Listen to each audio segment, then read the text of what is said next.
À travers cette prise d'armes, effectuée sous le thème Force de défense et de sécurité et résilience nationale, honneur a été rendu au drapeau national, symbole de notre unité et qui nous rappelle notre commune volonté de vivre ensemble dans la solidarité, la paix et la prospérité. Cette commune volonté de vivre ensemble dans l'union, la solidarité, la paix et la prospérité requiert un environnement sécuritaire calme permettant à chacun de se mouvoir en toute sécurité.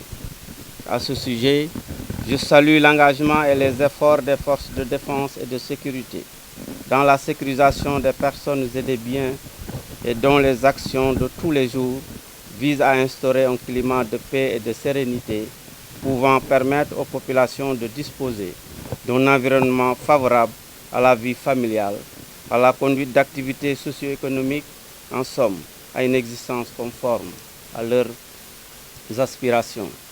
À cet effet, je rends vibrant hommage aux forces armées, ces hommes et ces femmes qui, dans l'exercice du devoir, donnent leur vie pour la paix et la sécurité des populations au niveau de la région de Ziguinchor.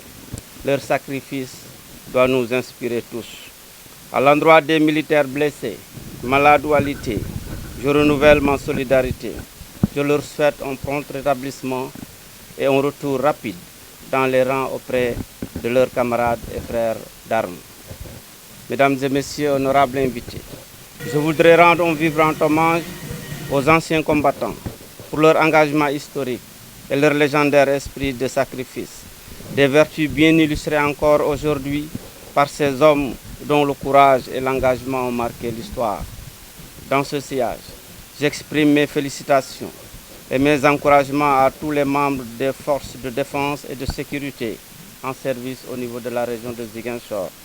Je salue leur abnégation dans l'exécution des missions régaliennes. Mesdames et messieurs, la sécurité de notre région est un sujet et un défi qui nous concerne tous, directement ou indirectement, militaires comme civils. Sans sécurité, il n'y a pas de vie en paix, encore moins une vie en société.